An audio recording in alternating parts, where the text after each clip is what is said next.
Eto na mga idols, nilabas na ng FKM ang kanilang brand new model na Venture 400 Adventure Scooter.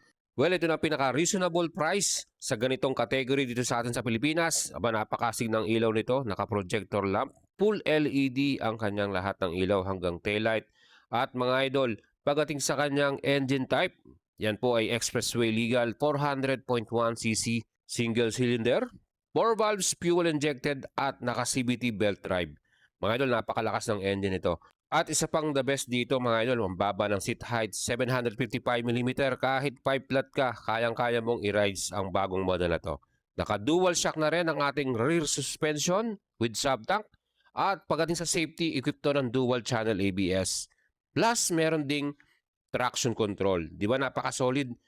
At ang kagandahan dito mga idols, meron na rin siyang built-in na mini driving lights at crash guard.